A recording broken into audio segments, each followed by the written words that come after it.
Instruction, golf news, equipment, travel, interviews, course profiles, and more. Your weekly fix of all things golf is about to begin. It's the Flagstick Podcast with your hosts, Jeff Botter and Scott McLeod. Yes, indeed, it is the Flagstick Podcast. I am one of your hosts, Jeff Botter. And of course, the Flagstick Podcast is brought to you by our good friends at TaylorMade Golf Canada. Introducing Stealth with carbon face for better energy transfer and more ball speed. Welcome to the carbon wood age. Visit tailormadegolf.ca for more information. Welcoming in, of course, my good buddy Scott McLeod, my co-host in this venture. Scott, a dreary day as we record this podcast. Hopefully not as dreary when this podcast comes out tomorrow, but yuck. No, but you know what? Summer is here, and obviously some warm temperatures are starting to show up. Weather has not been great through the spring, but I get sort of tired of talking about the weather. Yeah. But we do talk about it a lot, eh? Yeah, I mean, it is golf. Everybody does. So... I mean, everybody that's in the golf business talks about the weather. That's what they naturally do. Yeah. And I think it's just a natural thing for a lot of people to default to as far as conversations, but yeah, we'll move on for that. You know what, it's good enough weather to play some golf, whether it's raining or too hot or whatever. Just get out there and play. Well, yeah, we might as well talk about the size of my feet, because we can control that as much as we can control the weather. Yeah, okay, exactly. I don't think we want to talk about your feet. No, probably not. Not. Oh my goodness! It's a golf podcast. This podcast just got off to a rockin' roaring great start. Well, it actually got off to a raring bad start before we actually got on here. Me trying to connect, we couldn't figure out what was going on with the sound. Well, one, it helps to have your microphone on, and two, it helps to have your microphone plugged in. So, your microphone on. Oh yes, and your headphones plugged in. Yeah. You think I'd have that figured out after 25 plus years of doing media work, but not so much. I swear from now on, I hit record as we come on the air for the podcast. I'm going to hit record as soon as we join each other, because some of the stuff that happens before we actually start recording is probably rather entertaining. It probably could create like a whole docket of outtakes or bloopers that we could do a whole podcast thing on a stream of bloopers together. It'd probably be somewhat entertaining. I think everybody has that. I mean, going back to days of doing radio shows and stuff like that, there's always stuff that happens. I mean, if people think this is a perfect little world where everything is edited into a cute little good luck with that to go on social media, sorry folks, that's not how it works in just about anything. So anyways, lots going on these days. So we've got as always, it's going to be a rockin' good show. We got some stuff to catch up on the front nine, with news and information from around the region and beyond. A really cool interview that you've got in the back nine in this episode with Gord Percy, who's the GM and head professional of Smith Falls Golf Club, but he's also the newest president of the PGA of Canada. So you did an interview with him. It's a really good interview. And it's going to be a good listen or watch, depending on how you're looking at this podcast or listening to it. So stay tuned for that in the back nine segment of the show. Also in the back nine, Kevin Haime is back on the lesson tee with us to help tidy up our takeaway. Your takeaway. My takeaway is perfect. Well, it's perfect if you don't make it. Exactly. Well, I haven't made it yet, so it's dialed in. There you go. Perfect. But we let's get this podcast and let's get the front nine teed off. As always, Metcalfe Golf Club is our sponsor of the front nine, and Metcalfe Golf Club's a natural setting, a pleasant challenge. Looking for a golf at a great rate, save 15% when you prepay. Visit metcalfegolf.com to book or to prepay for those rounds of golf. All right, Scott, front nine. Lots going on. I mean, it is the time of year where there is a lot of stuff going on, and locally and regionally, it's kind of our the Flagstick bread and butter. Obviously, we do talk about a lot more than that, and for sure. We dive into some other topics, but a lot of stuff going on this time of year. It's tournament season, plain and simple, and that means that week after week after week, there's dozens of events happening, from the simplest qualifiers. Charity events are starting to ramp up again now that COVID is sort of in our rearview mirror a little bit. And obviously competitive golf season is upon us. So, one of the highlight events, obviously the OVGA is a big part of what goes on in golf throughout the National Capital Region, at least. Yeah, obviously Golf Ontario and stuff. Yeah. So that's the Ottawa Valley Golf Association, if you're not familiar with it. Yes. Acronyms do not tell the whole story, do they? No, they do not. And the OVGA has some, Ottawa Valley Golf Association, OVGA, have some championships that have long-standing history. And one of those events that has long-standing history is the Junior City and Districts. Been going on for a very, very, very, very long time. And Highlands Golf Club over by the airport was the host of the Junior City and Districts this year. Yeah, it was a busy last weekend. A couple of different things going on over at Highlands, but as you mentioned, the Junior City and District. So junior girls, juvenile boys, and junior boys. A lot of the best players turned out. A lot of the team members from the Ottawa Valley Golf Association, their development teams, their junior teams as well. Great winners there. Sophie Folds, who picked up the title from Royal Ottawa in the juvenile girls. And then she won by a stroke for the overall title over the junior girls winner, which was Lauren Gervais, who plays out of Carleton Golf and Yacht Club. And then on the boys side, Max Corcoran, who's won the junior boys category. He plays out of Lock March.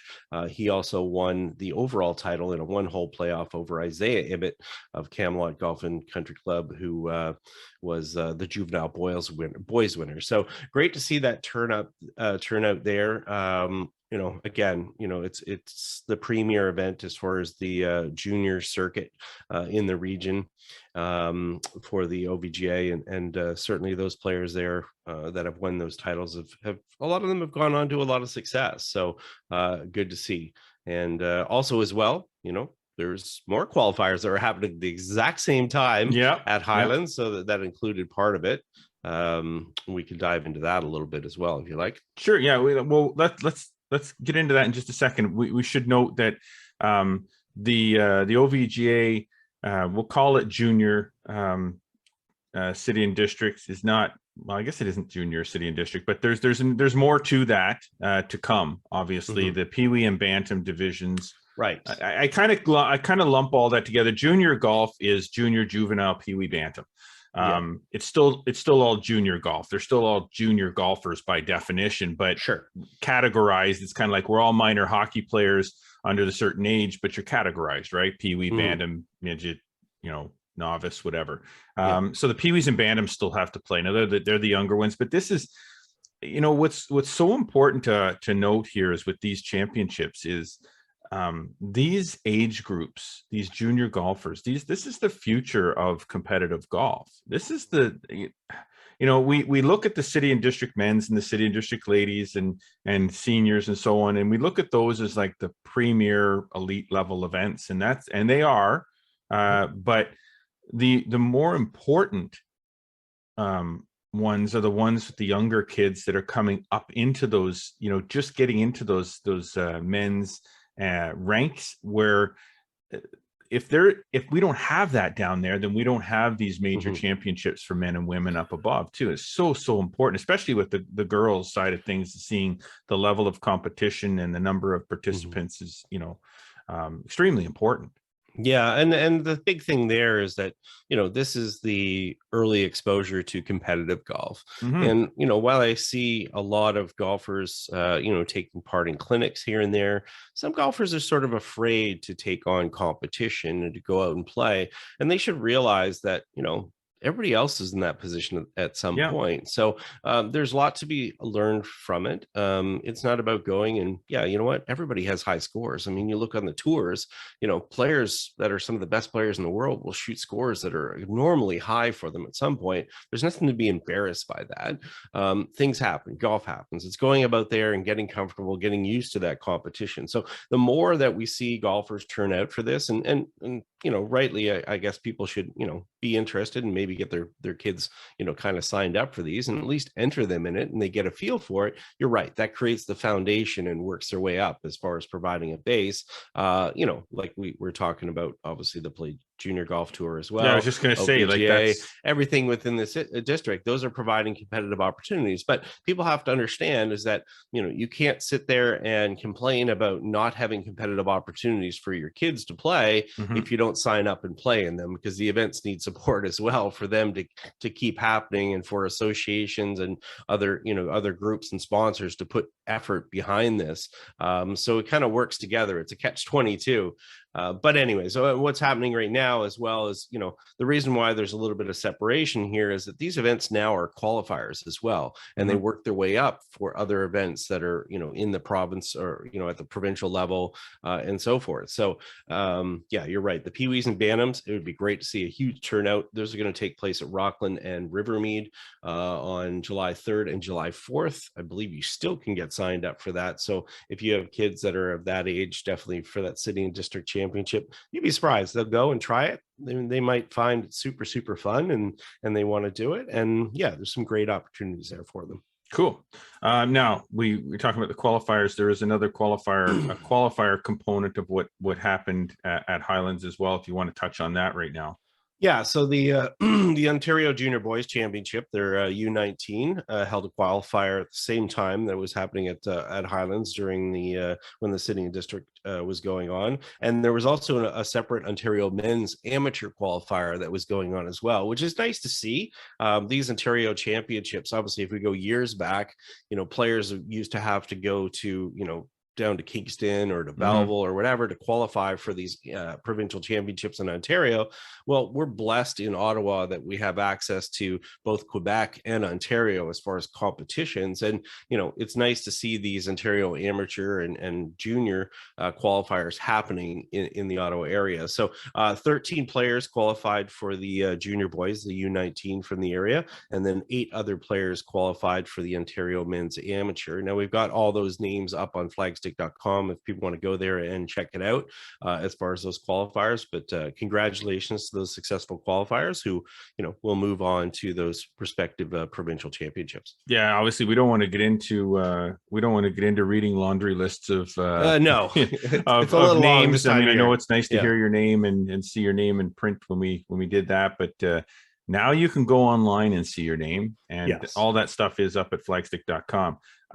Now Scotty Mac had, speaking of weather, your weekend weather was pretty decent and you spent some time at Cataraqui and took in some outstanding women's golf. Yeah, I was over there on Saturday, and then I returned on Monday as well. The Golf Ontario Women's Match Play Championship was happening at Cataraqui down in Kingston. That also ran concurrently, as we mentioned before, with the Eastern Provinces Championship. 34 players were contending for the Women's Match Play Championship. Unfortunately, with so many other competitive events happening, there were a number of players that were kind of absent from that field. But again, they had a strong field of, USGA senior amateur winner like Judith Karinis, Team Ontario players. In the end, it was Reza Sheikh, who plays at University of Nevada, who ended up winning the title in the final, defeated Aaron Matthews, and it was a back and forth battle there at Cataraqui, and just some quality golf. And I should actually put up, I had a little photo gallery that was up on our Instagram handle if people want to have a look at it there, but I'll get a little bit more of one up on our website as well. But really good, outstanding play. It's nice to have that championship back. The players really enjoy going to Cataraqui for that. It's a great format there. A little bit different this year with the Monday finish, but that worked out quite well. There's just the 2 matches in the morning and the final in the afternoon. It's normally a little bit of a maintenance day there at Cataraqui. They don't start tee times till 10 o'clock on Monday, so the players were able to get out there early. So it was fun just to go out, 4 players on the golf course and nobody else but maintenance crew. And congratulations to Reza, fine playing there, and also congratulations to her very tired mother who was caddying for her. I talked to her, I think 4 holes into the semifinal, and I don't think she really expected that, she was going to have to walk that many holes, but I think she's glad she did, considering, that's an indication that obviously Reza was all of a sudden all the way to the finals, and her mom was pretty happy in the end, helping her hoist the trophy. Nice. Mom is a trooper. You got it. Mom's a trooper. Okay, well, pushing on through some more. Man, there's a lot of stuff to talk about. Man, goodness. Yeah. The Ottawa Sports Awards. These awards have been going on for quite some time. Yeah. Flagstick and flagstick.com has always had somewhat some involvement in helping with the selection process, particularly of the golfer of the year. Yeah. Given that obviously we cover more golf pretty much than any other media outlet, particularly in this region, but far beyond it too, and have been doing that for over 25 years. So we're always happy when they call to help them with that selection process, as far as who's done what and who's deserving. And the golfer of the year this year was selected was James Newton. Yeah. James had, we don't want to get into a laundry list of his accomplishments, because there are quite a few. Yeah, for sure. If you want to check out the article on flagstick.com, the details of his accomplishments that led to him receiving this award are there. But he is a 2021 Ontario Junior champion, and he was a member of the national team, Golf Canada's national team. So yeah, good choice there. Easy selection, obviously, for the committee. Didn't need a lot of involvement by a lot of other voices on that one. That was an easy selection, and it was a good night. And there was also another little special. Yeah, and this one was really exciting.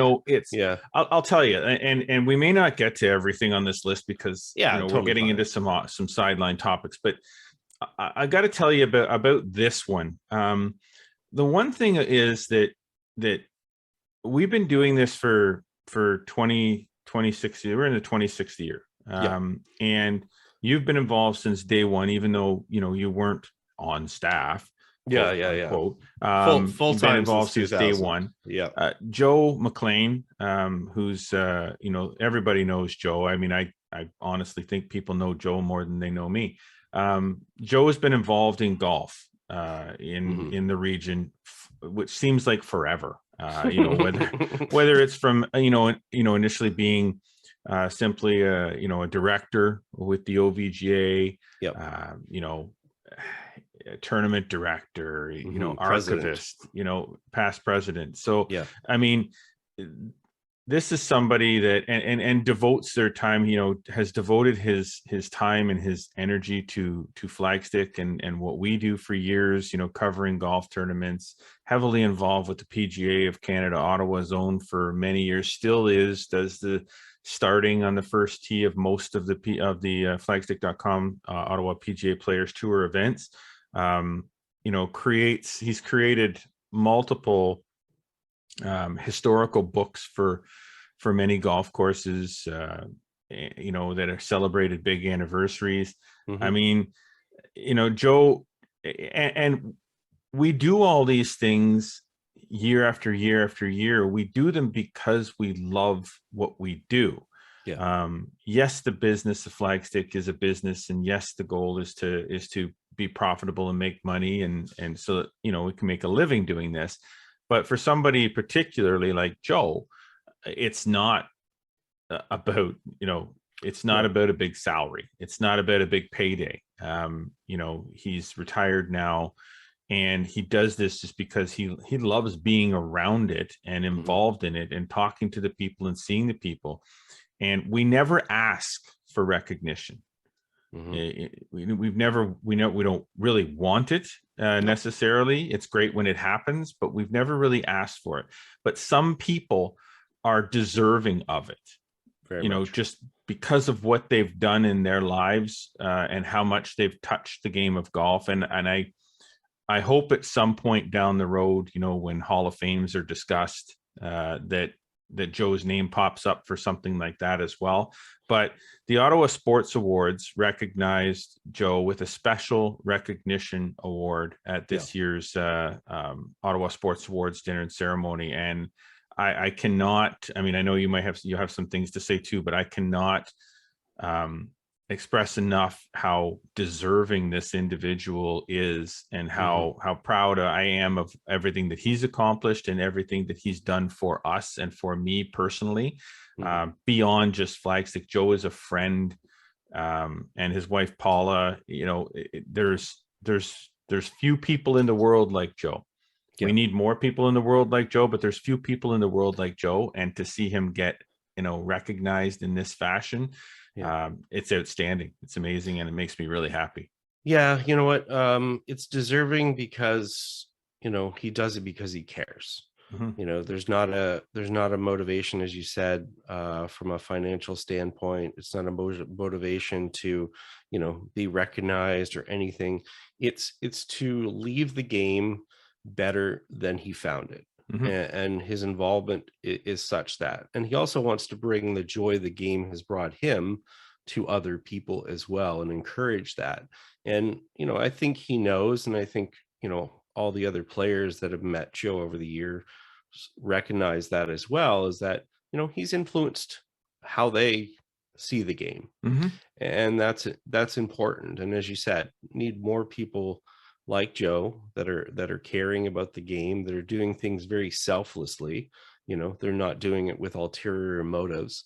And as a result, the Ottawa Sports Award obviously recognized that, gave him the special recognition, and certainly well deserved. And we could wax on here, and if Joe listens to this, I'm sure he'll be embarrassed by it, and kind of slough it off. But it is well deserved, and as you said, we both think so highly of Joe and Paula and what they've done for golf in this community, other sports as well. He was obviously involved with basketball and other things as well, and certainly there's so many things that happen behind the scenes that people don't get to see, that when something like this happens, you're just happy for them as far as the recognition, whether he wants it or not. Exactly. So congratulations, Joe. Okay, we're gonna have to take a break soon, but I'd like to push through a few more items before we do that. Brooke contends again, top 10 at the LPGA event just passed, leading into obviously the KPMG Women or LPGA PGA Championship is coming up, an event that she has won. She's had another top 10 finish, so her game is definitely trending in the right direction. I don't think it was ever really trending in the wrong direction, but coming off of whatever illness it was that she had, or whatever time she needed, and she's been playing really strong golf ever since, including the victory 2 weeks ago. So good for her, and we hope good luck to her at the LPGA championship, PGA championship. U.S. Junior Amateur Qualifier at Timber Ridge, so that's kind of cool. Great opportunity for some juniors to punch their ticket to the U.S. Junior Amateur. Yeah, so that took place this week down at Timber Ridge in Brighton. A huge field there. The tee time started super early, went till like 1:40 in the afternoon. 4 players were qualifying for the U.S. Junior Amateur, which is technically the boys. It's just the original name, so they have it for that. And the U.S. Junior girls. Special shout out there to Ellis Kinnaird and David Lafreniere from Ottawa, who topped it on the boys side of it. You can go up to our Twitter account, and we've got the 8 players listed there that made their way through. Cool part for Ellis was he had a hole-in-one on the the 14th hole. Nice. So excited though that he kind of missed things on the very next hole and sort of hit a ball in a hazard when he went to lay up on a par 5, according to his coach, and made a double after his hole in one. But good thing he made the hole in one. Yeah, no matter the case, he's on to Bandon Dudes for that U.S. Junior Amateur. So congratulations to him and all the other players that qualified through at that site. Again, as you said, it's cool to have a USGA Championship qualifier right here in Eastern Ontario. Cool. Black Bear Ridge, outstanding golf course. Very much. Very much known, not just because of its layout, but because of its conditioning. Yep. One of the very best conditioned golf courses, in this region. For sure. We're blessed to have it in the Belleville area. But you've got a story coming soon on flagstick.com about the accommodations. That's been kind of an ongoing thing for quite some time. Probably ever since the golf course was built, the plan was to put some level of accommodation on property, and that's happening. Yeah, they've had some available there, but under the new ownership, they've obviously made some big investments into three houses that are there on site, transform them. So we've got some photos of that and some things that'll be going in the story, some details as well. There'll be more things happening there as we look in the future, but I would just say these are first class. If you've got some large groups and stuff like that and you're interested in going, they're going to be pretty attractive to you. And it's going to be attractive enough that even if somebody's used to something that's super high end in a different area, they're certainly going to find it pleasing. So keep an eye on that. We'll probably have that up next week, working with them on some of those details. Have it pretty much down now, but next week on flagstick.com you can check that out.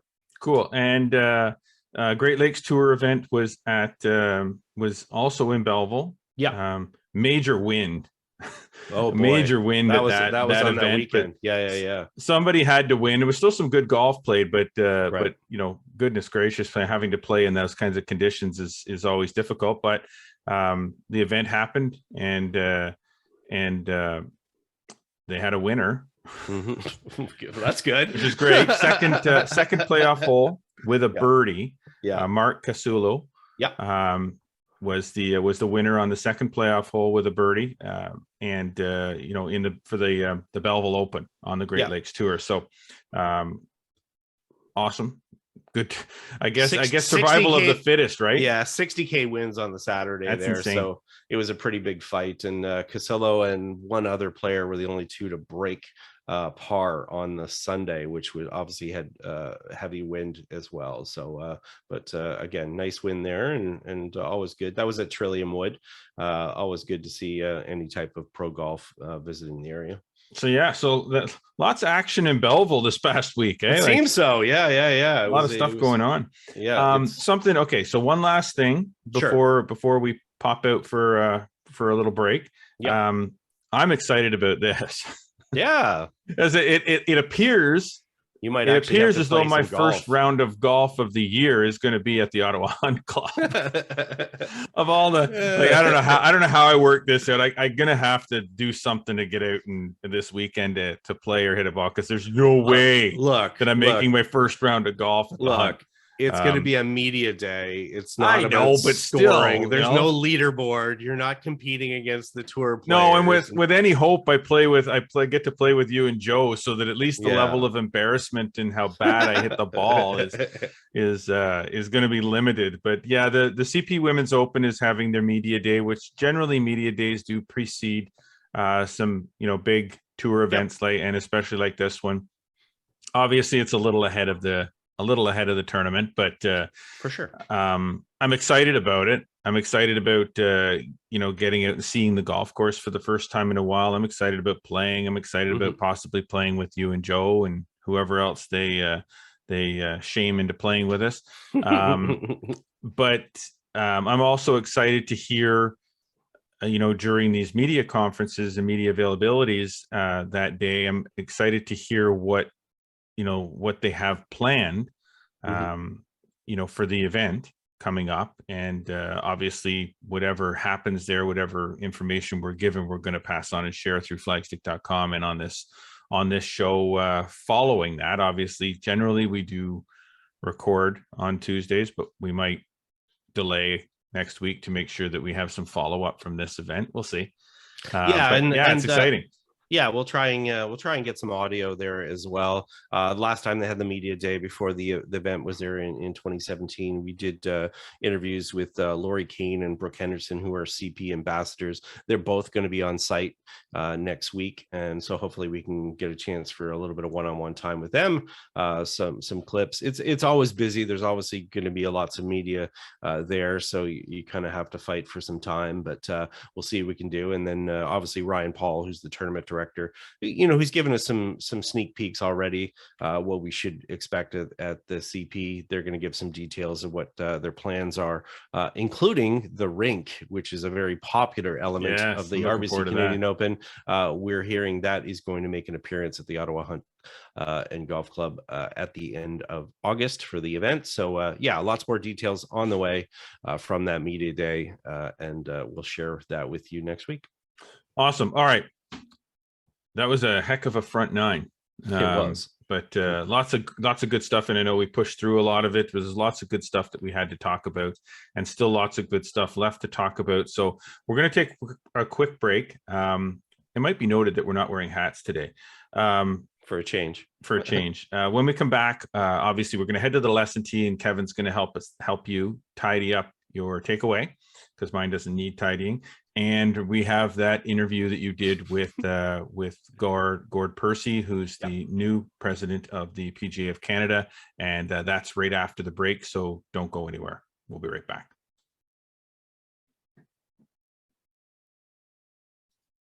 Okay, I'll send you a link. Okay. Bye. Over the past 40 years, you've inspired us to make a lot of great drivers. All great, but all eventually reach their limit. But while we were making all these drivers for the present, we were also hard at work making the next generation of driver. Because where titanium ends, carbon begins.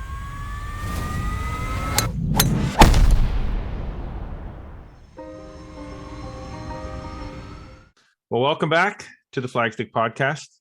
You're here with Jeff Botter and Scott McLeod, and you're about to be blessed with the opportunity to figure out some more problems that can be improved with your golf swing as we take this time now to head out to the lesson tee with Kevin Haime. And the lesson tee is brought to you by Kevin Haime Golf School. It's always the right time to play better, whether you need private lessons, a better short game, some putting help, or even a custom club fitting. Visit kevinhaime.com, and remember that better golf is a lot more fun. Kevin is going to try to help with tidying up your takeaway a little this week. So take a listen to this. Okay, golfers, we're back inside our 3D motion capture studio. We use a system called Gears here. Jake, how many systems in the country? I think we're at 3 now. By the way, Techspert Jake back here getting all our data. Yeah, we were the first in the country. It's really incredibly accurate data. We love our system. Jake, today we're going to talk about the swing away from the ball, the takeaway, and I want to focus on the angle between the club and the forearms and how the hands and wrist should stay kind of quiet during that takeaway, right? Great, let's take a look at it. Okay, here we go. So we get the golf ball under my lead ear. Nice balanced centeredness here. And just a nice golf swing, a normal golf swing. Ooh, that was solid. I like that one.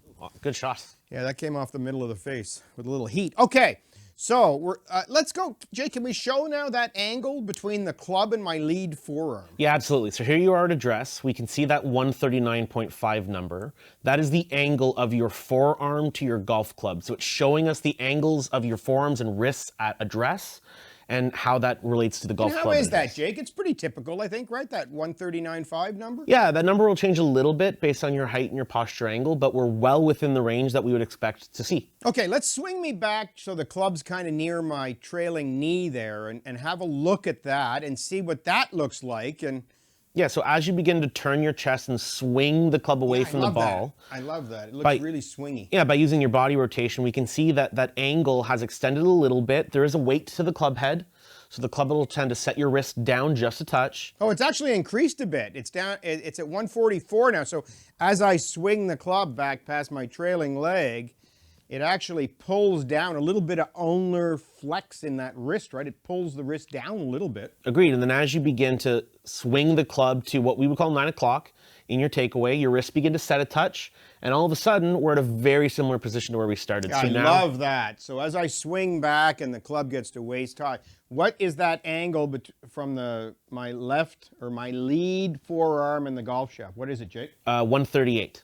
So we're within 1.5 degrees of where you started. Wow. And when we look at how much your chest is turned and where your club is in this position, you can see that by using your chest to swing the club away, not only did your wrist stay quiet within 1.5 degrees at this position, but you had a lot of face control and an ability to swing the club on plane because your hands weren't manipulating the club and club face. It's a big muscle swing away from the golf ball. I turn my chest, swing my arms, and I don't try to keep my wrists static or firm. I just swing, and so they don't move around very much. Next time you're practicing, golfers, just work on a chest-driven, arm-swingy takeaway.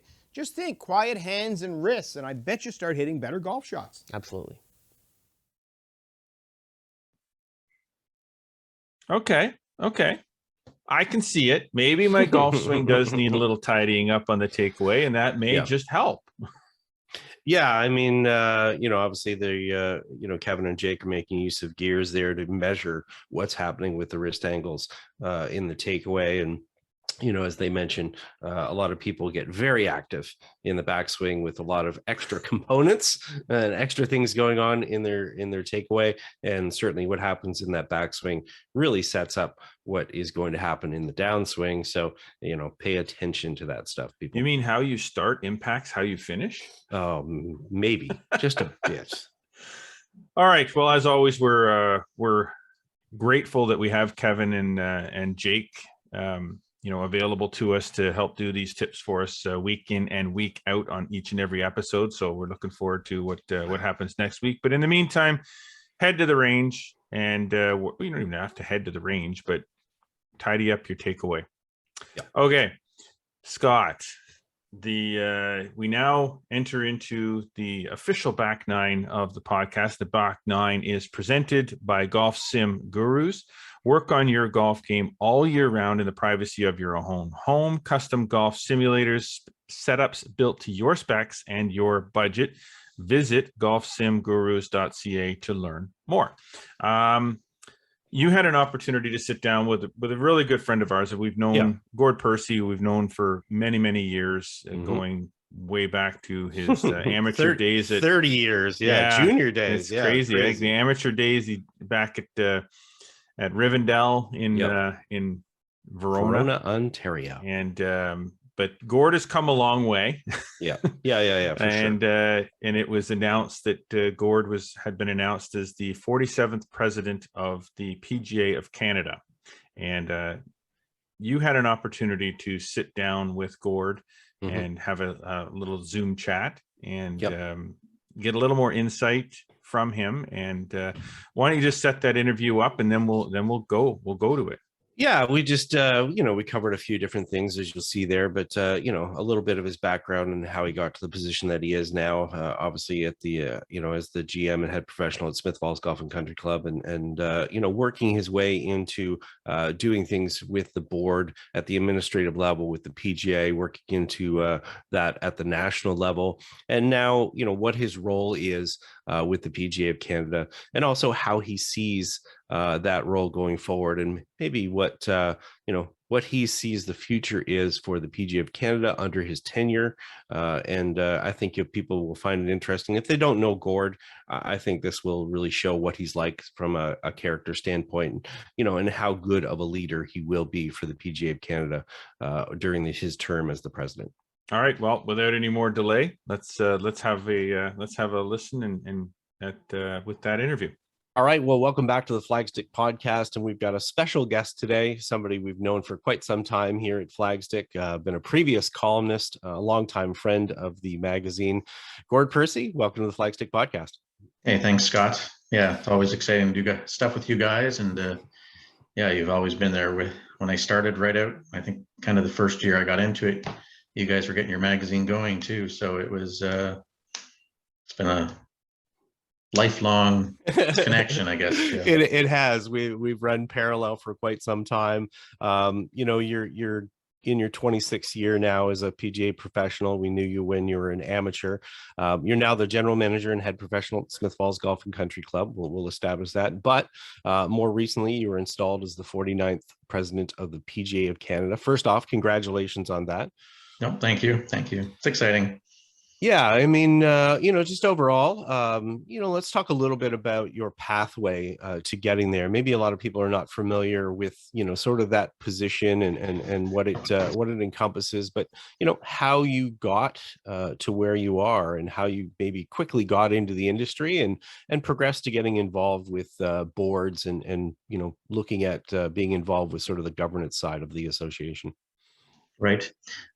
So, I mean, I've worked at golf courses since I was 15, and I never really worked even in a back shop. I was straight into the pro shop, and way back when there was a St. Lawrence Junior Tour, you know, I was involved with, even though I was playing in it as a junior, I was helping run the events. So, kind of got into it way back then, and just kind of enjoyed it ever since.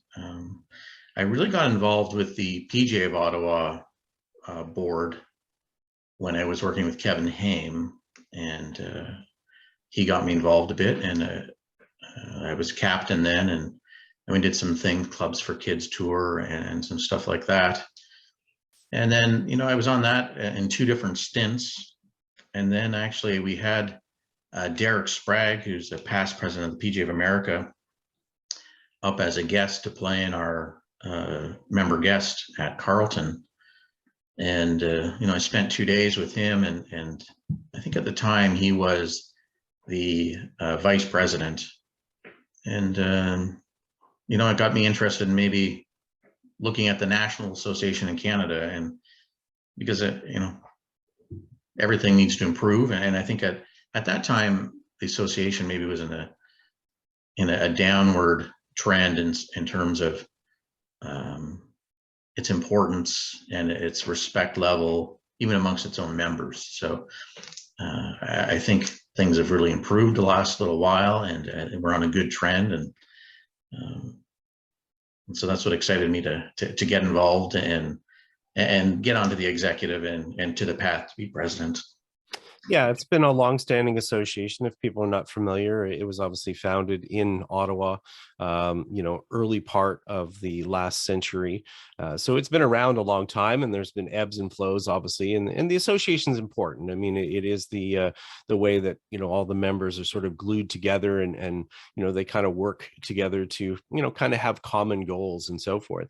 You know, in working with the board, what's kind of the big appeal for you? I mean, you know, obviously you've done a lot as a PGA professional, but you know, is it giving back? Is it, like you said, trying to provide, you know, maybe a different path forward and just contributing kind of your ideas and you know, just being helpful to your fellow professionals?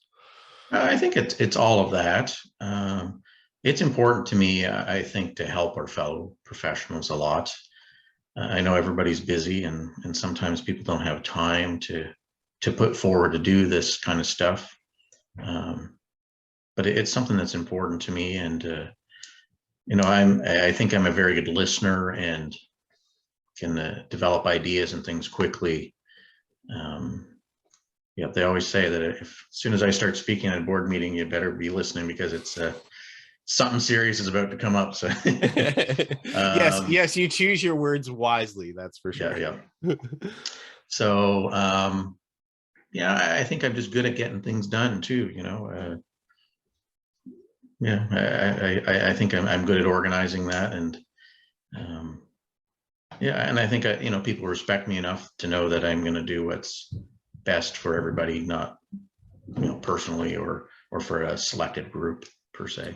Yeah, and that's obviously a big challenge, you know, well over 3,000 members. So, you know, trying to be a voice for everyone and trying to have everyone's best interest at heart, you know, it can be a challenge for sure.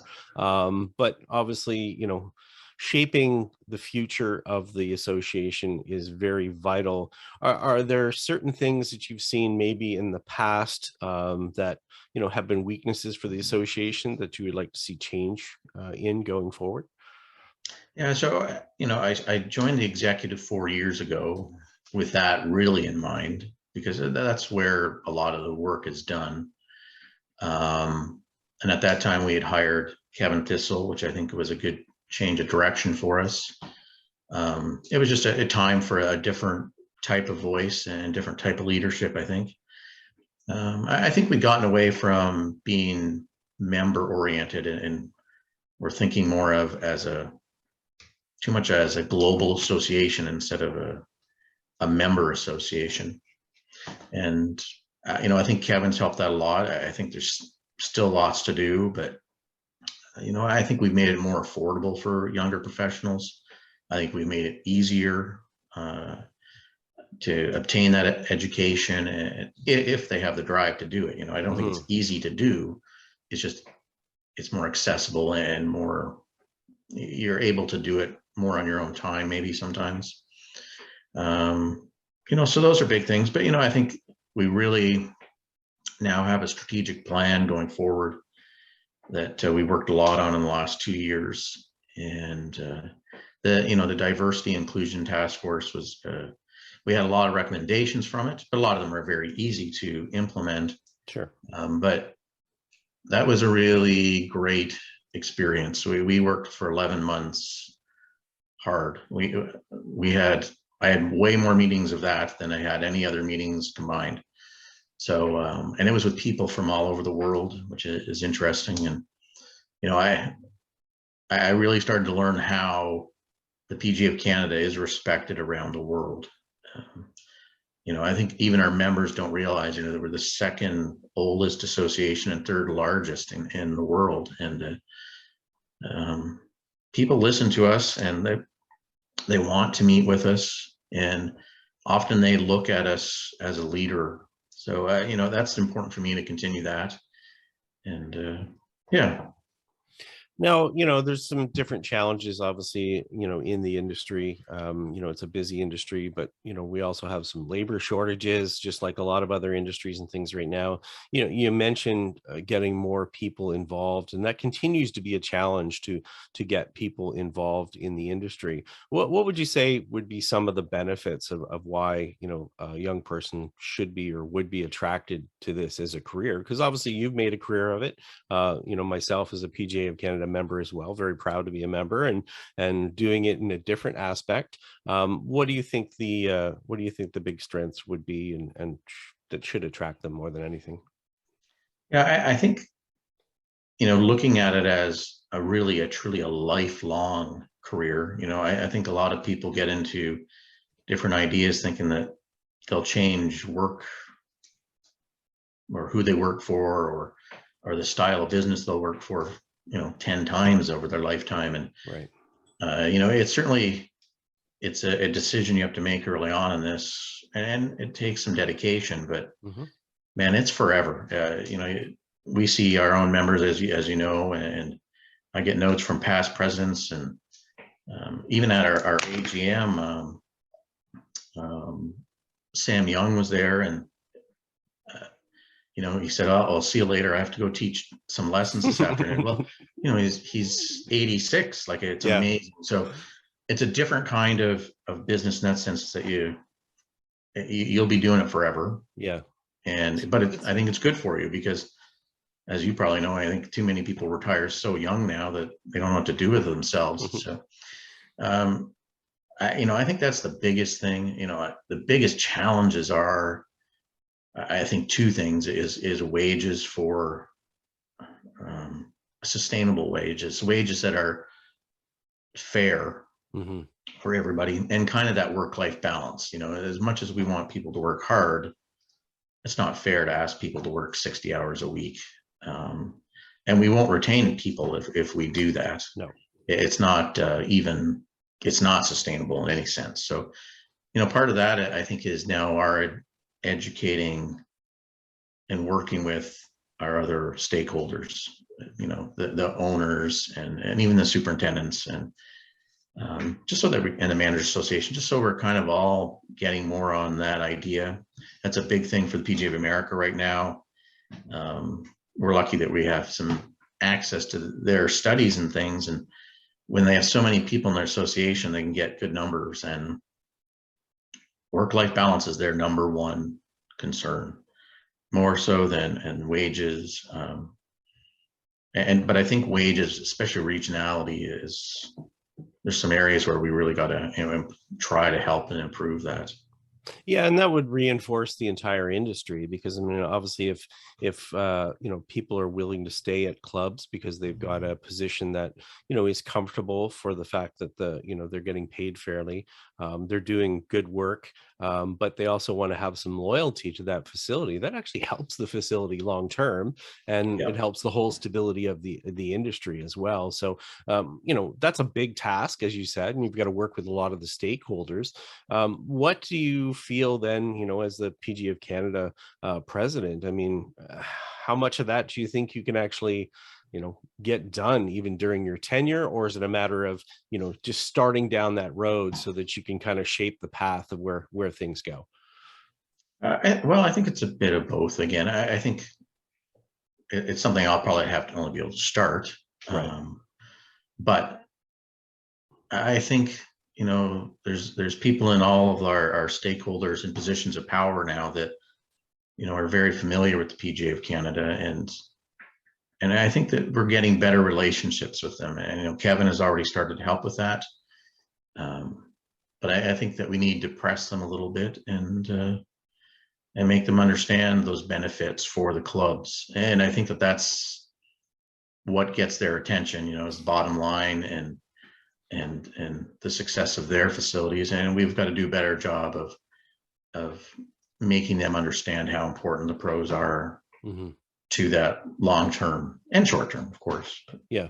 I mean, obviously, the golf professional becomes one of the experts that is working at a club, which in some cases is maybe not recognized as much as it should be. How hard of a struggle is it to get clubs to realize and understand what's involved with the education for the professionals? But on the same sort of vein, it's up to the professionals as well to keep learning throughout their entire careers. So how does the PGA of Canada go about sort of promoting both aspects of that for the clubs to realize how, there's value to having a PGA professional at their club? Yeah, I think a lot of it is attending some of their conferences where a lot of the owners are, or where a lot of the managers are, because they still definitely don't know the education that a lot of our members go through and achieve, and have information that would really help their facilities. I also think that we've got to teach our pros to be better at promoting themselves sometimes. But I think that's something that talks with a lot of past presidents is the association. I think we need to do a better job of promoting ourselves, and aiding our younger apprentices and assistants to know to do that themselves too. Yeah. Do you think there's a lot of opportunities though now? I mean, when we look at things like social media, for an example, that allow a greater amount of access to promote, do you think that's sort of a key? And how do you jumpstart the membership to, kind of rise up as a whole and really, I guess, really shout from the mountaintops that, they're experts in a certain way and that they can help the bottom line at a golf club? Yeah. Oh, for sure. I think social media is a gigantic tool. I think we need to help them in the sense of making it as easy as possible, whether we set up some kind of templates or have some mentors who can assist them in setting those things up. And if we can make that as easy for them as possible, I think then they can run with it after that. But I think a lot of times it's just getting them started and getting their foot in there. And it's not just the younger people. It's the social media, like some of our older members who are amazing teachers, amazing organizers. they could take advantage of that for sure too, and, you know, and lengthen their careers or increase their value even more. But I think we got to kind of set up those templates or those pathways, at least to get their foot in the doorstep. Now, I know, you know, the demand for golf, and especially things like golf lessons, has been unprecedented in the last couple of years. I know, in fact, though, at some clubs, you know, they're struggling to find coaches and teachers. Obviously, the PGA is tied into the National Coaching Certification Program, very important as far as the training. What do you think the PGA can do to kind of, you know, make it easier for people to access good quality instruction and coaching? Yeah, well, I think it's not just golf. It's, you know, as doctors, they have a hard time finding doctors to go to certain areas. So yeah, it's a good question. I still don't know if I know all the answers to that. I don't think any of us do, but I think the first good step is that we do have an increase in membership the last 2 years, which we need a little bit of for sure. But yeah, that's something that we really got to look into more, because we're getting a lot of requests. And I've gotten a lot since just becoming president of people in northern areas, rural areas, that are looking for help. You know, they want help how to run programs. And so that's an important part of what I've got to work on, and what the whole association has to work on. Yeah, it's a big country, and you know, as somebody who grew up at a smaller golf course, and I did myself, you know, you don't always have access to that, and that's, you know, really where, you know, maybe there's an opportunity to kind of bring in some of those people and recruit some of those people at some of those smaller facilities, and maybe show them how to join the association overall. What would you say your kind of priorities are within the within your mandate going forward? What would you say your maybe your 2 top key things would be? Well, definitely one of my biggest thing for sure. There are 2 big things. One is that what we can do for the pros to make them feel like they can promote themselves better, you know, and give them more tools, help them be able to obtain those better jobs, to increase their wages, and still have a work-life balance. So that's a real big thing for me. And the other is in that diversity area, and not just in diversity of our membership, which is improving, but still has a long ways to go. But it's, you know, having our pros be able to educate their facilities on better to be open to the inclusion of everybody. It's amazing.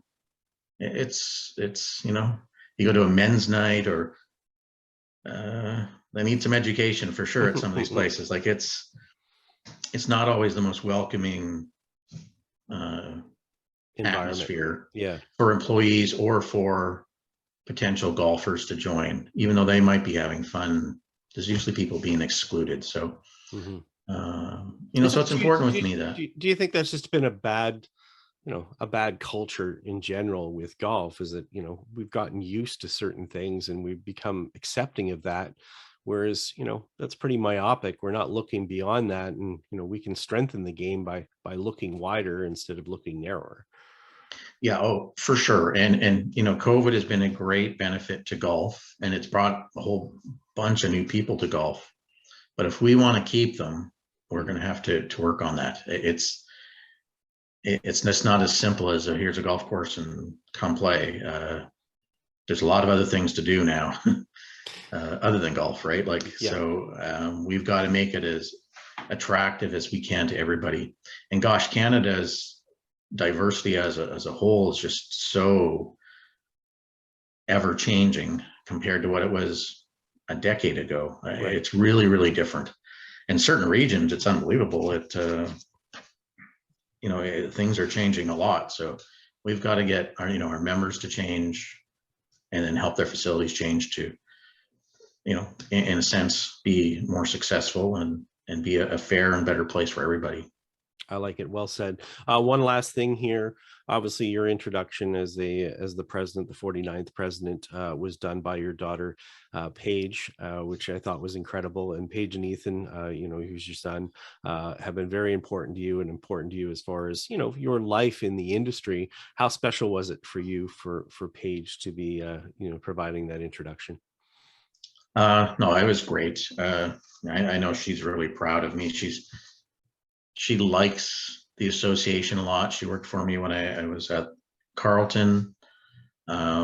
She's went to a couple RBC scrambles with me, helped us start on the first tee with Bob Weeks and with 8 layers of clothes on. And, but, she sees how it's it's important to me, and it's kind of my other second family in a sense. And it's been great. My son, I've been lucky now that he has a job where I have some time to golf with him. And, sometimes like last night, we played late in the evening and just played 6 or 7 holes. And so it's nice. And I know he's very proud of it. And yeah, he caddied for me last year at the Club Pro Championship too. So yeah, they're everything to me. And then the PGA is kind of my third child. So. Well, you know what? On behalf of myself and other members, we certainly appreciate that. We're looking forward to your tenure as a president. As a longtime person who's, known you, I'm, excited to see the changes and things that you can do and the impact that you can make on this association. So thank you. Good luck for your tenure. Looking forward to working with you as well in any capacity to kind of help things along. And we appreciate you coming on the Flagstick podcast. No, and thank you for all of your help, you and Jeff along the way. It's been awesome. And you guys do such a great job. It's fantastic. So appreciate it all. And we'll hopefully see you soon and maybe get a golf game in. Sounds great. Thanks, Scott. No worries. Well, I mean, the one thing I'll tell you, and I think people that listened or watched that interview will get from that interview is that Gord's a very he speaks very well. He's very smart guy.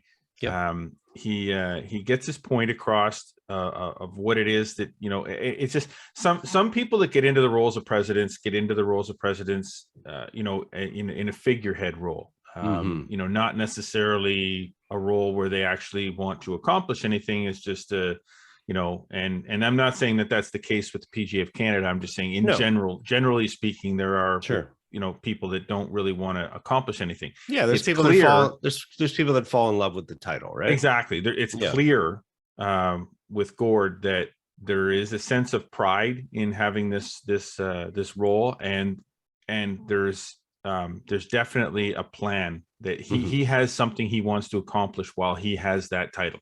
And it's clear from that interview what that plan in his mind is, and I hope people got that point. Yeah, you know what, he's willing to roll up his sleeves and make things better for the membership, for golf in general, as far as the influence of the PGA of Canada and the 3,700 members across the country, including myself, can have. And it's just great to see, and it's well deserved. And certainly, we've had some great presidents. This one's a little bit more personal because, as you said, we've known him for so long. But it's nice to hear his perspective on what his plans are. And we thank Gord for sitting down and doing that interview. And we wish him all the best during his presidency. Cool. I'm sure we'll get more updates from Gord as his presidency continues. For sure. All right, off to the product watch segment, and as usual, we're taking it off the standard product page a little bit here, the way we have the last few episodes, but we do have to do a product watch, and product watch is brought to you by Greensmere Golf and Country Club. Save 40% on daily green fees with FlexPass.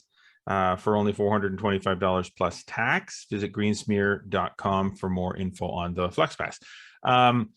Now, I kind of thought this was interesting when you sort of presented what the product watch was going to be. You said you want to talk about the stack system. And did you know much about the stack system? What's that? Did you know much about the stack I didn't system? know much about. I mean, I will be honest. I was aware of it. I was Right, of familiar with course. it, but Yeah. it's not really one of those products. One of those things that I dive deep into to pad my knowledge base. So, but what did interest me is that PGA Tour players like Matt Fitzpatrick, Yeah. use this, and they had talked at great length about him during the latest PGA Tour event. Yep, the U.S. Open, obviously. That Matt Fitzpatrick won. They talked at great length about the fact, and he even did in his interviews talked at great length about the fact that he felt like he was able to compete more in these types of championships because he was hitting it longer. Right. The announcers talked a lot about the fact that he had gained distance, and now we know why.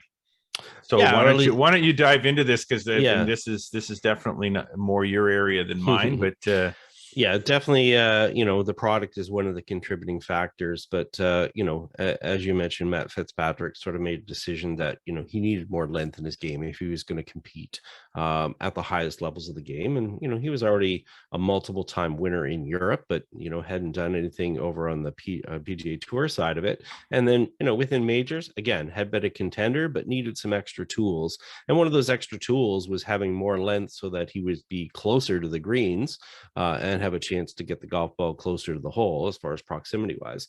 Now, I watched him a fair bit up at the RBC Canadian Open, and that was the first time I had seen him in quite some time, and super impressed. Obviously, he could keep up with the longest players that were out there, which he's not a very big guy. In fact, I saw him on the Monday of the Canadian Open. He came into the media room and he was doing a video interview, and he was sitting up in the front part of the media room, and they literally were had him propped up on a chair, and they had like 3 telephone books under the laptop and whatever. He's not a big dude, but but he was obviously a talented player, and he would swing 112 miles an hour, which on the PGA Tour is not very fast. So he needed to get better, and one of the first people that he looked into getting help with that was a biomechanist from Canada, Sasha Mckenzie, who actually is originally from Prince Edward Island, and works at St. FX University in Antigonish, Nova Scotia, really specializes in, like I said, biomechanics, but does a lot with golf, does a lot in different aspects of golf, whether it's pressure mats and stuff with Body Track, does some consulting with Ping. And he teamed up with Marty Jertson, who worked at Ping, to work on a better system of a training aid for golfers so that they could develop club head speed. So first segment there was Sasha working with Matt to change his swing up a little bit to help him be a little bit more efficient, to gain some more speed. But then they brought in the stack. Now, a lot of people are familiar in the last number of years with different types of speed type sticks, and I won't name all the different kinds or whatever, but they have certain training protocols, but most of them, we'll call them analog. They're basically, sticks that are certain items, have some different weights, counterweights. You go through a routine and you kind of work away. Well, that has a limit as far as what you can do as far as, programming to a point. You can obviously design different programs for people to do, but it doesn't have the sort of smart factor that's involved there. Now, the cool part with the stack system is that same type of thing. It's a training club. It uses 5 CNC milled weights. They're down in the end. They have 30 different weight configurations from 0 grams to 300 grams. The really cool part with the training as a person goes through and does protocols is that everything is sort of electronically captured, and people are assigned programs based on what they're trying to accomplish through the app. And the app tracks their progress, and it also modifies the program that they're fed. The neat part is that all that information is held in kind of a central database. And what the Marty and Sasha can do is they can start to see trends with different athletes. So as they get more and more data, they start to see trends of certain patterns that could be more helpful for certain athletes, and then they can assign different programs for you to go through a different protocol to get better and better. So it's kind of a smart speed stick in a sense. And this system with their specialized program, it just becomes a more versatile tool. And now we're seeing individuals have this. They have options for coaches as well, so that they can use it and then have it, the programs relate to their specific students, because obviously it's going to be different for every single person. And again, it just makes it a very versatile tool. If someone is really after speed and they've worked on some things from a technique standpoint with their coach, this gives them a training tool where they can go through protocols that are really designed for them specifically and get smarter over time, so that they're not just staying static and doing the same programs all the time. So brilliant system. Obviously, since Matt Fitzpatrick won, their phones have been ringing off the hook, and they have been for the last couple of years, but more excessively now with this exposure at the US Open. And congratulations to those guys. A couple of the smartest people in the golf business. And I've done interviews with both of them before, longer ones with Marty, but had some discussions with Sasha as well. These guys really care about helping golfers be better. So cool system. People want to check it out. I think it retails it's not super cheap. It's around 300 plus as far as the system. But, if you're dedicated to, gaining speed in your golf swing, I mean, what would you pay for a few more yards? I mean, a lot of people are going out and buying, new drivers, fitting, all sorts of different things. So in essence, it's pretty good. And Matt Fitzpatrick has gone from 112 miles an hour up to about 119 miles an hour for club head speed. Super significant. Obviously has helped him win a major championship. So yeah, I'm not saying it's going to help you win a major, but it can certainly help make you improve. So that's the stack system if people want to check it out. Cool. Wow, that is it's high tech stuff, eh? Like and I mean, it's not high tech so much in the, well, yeah, it is. It's high tech. Everything, but it's not. But it's not confusing. It's not confusing. It's smart. It's smart technology. No, but just in general, the way. Nothing is better than working with a golf professional on your game to improve. But the tools that are available even to the golf professionals who are teaching them, even if it's a golf pro that has this system and he's using it with his students, or whether it's a TrackMan or a flight scope, or whatever you want to bring into gears, 3D motion capture, body track, a good friend of ours out, Terry Hashimoto, with the body track system, and like all this stuff, it's and you see the guys using it, and their game improvement things. It doesn't mean you can't get better if you don't use the stuff, but it's just amazing how much stuff is out there and how much stuff is available. To me, $300 for something like this, I half expected you to say 3,000.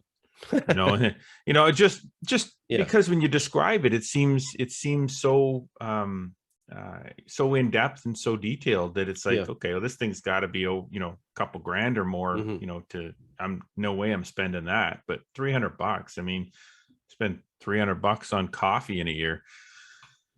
I do too.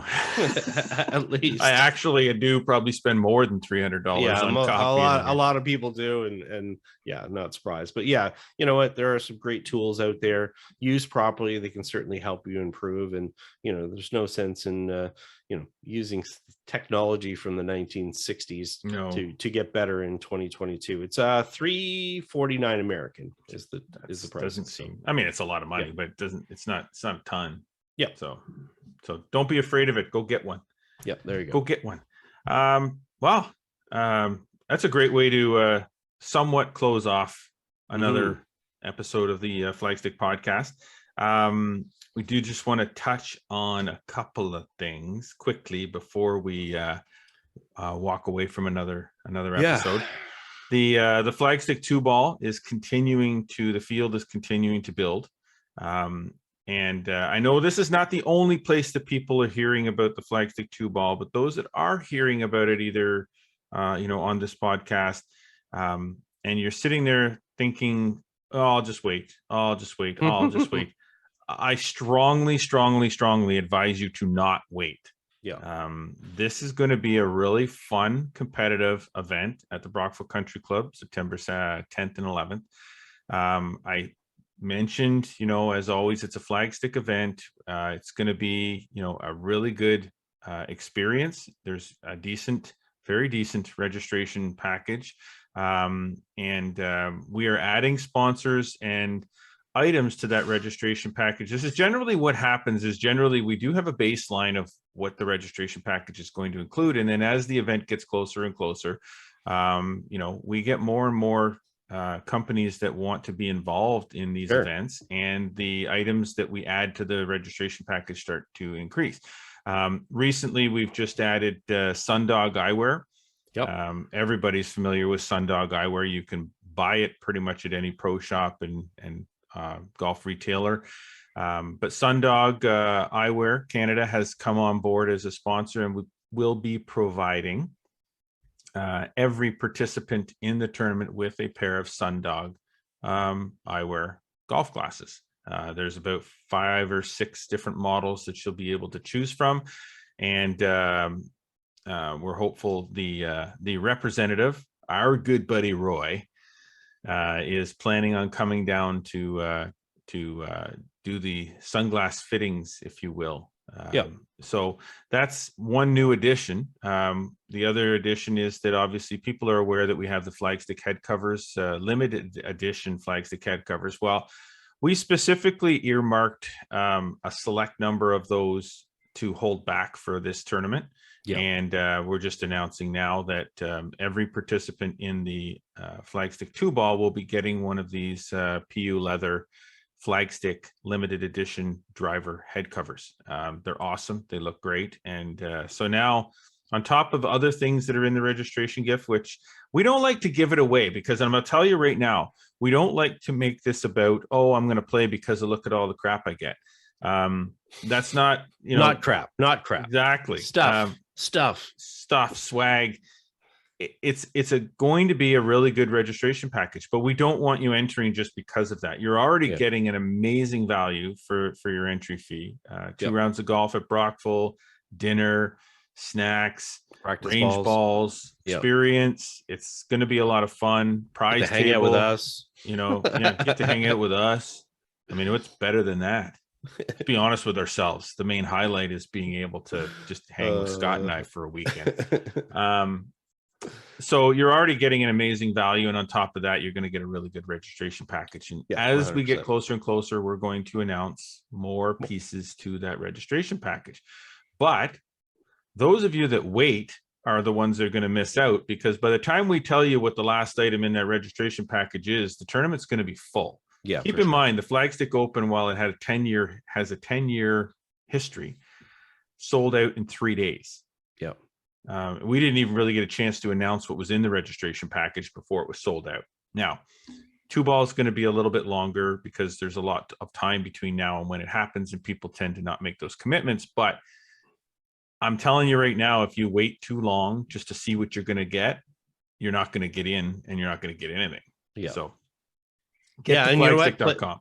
Players are interested from all over. I actually had a note this morning from somebody in Calgary that said, oh, this looks like a lot of fun. Maybe next year that we'll make it here. So, there is interest all over the place for this. Don't miss out. Don't complain about not having tournament opportunities, and then all of a sudden they're presented in front of you. So, come join us at Brockville Country Club in September for the 2-ball championship. Grab a partner, and look forward to seeing you then. All right.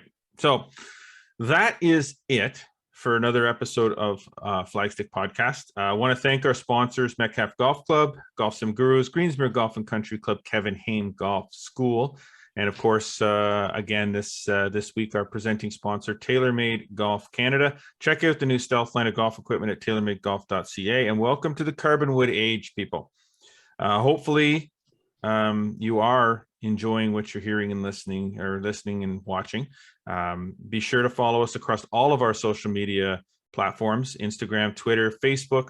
Subscribe to the podcast on Spotify, Audible, and Apple Podcasts. Don't forget to subscribe to our YouTube channel. Like us and click on the notification bell to make sure that you get every single episode notified to you as it drops. Again, and just a note, we will be making an announcement about the YouTube contest starting next week. I spoke too soon, but if you want to get into that contest, we are making that available. Just hop on over to the YouTube channel, Flagstick Golf YouTube channel, and leave a comment. What was the comment that we wanted to use, Scott? Something like, I want to win free golf gear. Yeah, like How's I that? want to win free golf gear. Like, Yeah. I want to win free golf gear is the comment that you leave. Subscribe and leave that comment, and we'll make sure that you get entered into the contest anyway, but we will be making that announcement in the next episode. So again, head on over to flagstick.com, and you're going to get a more amazing golf content that we deliver every single day, and it is ramping up huge. So get there. As always, we appreciate you tuning in to the podcast. I am Jeff Botter. I'm Scott McLeod. Always remember, go for the stick.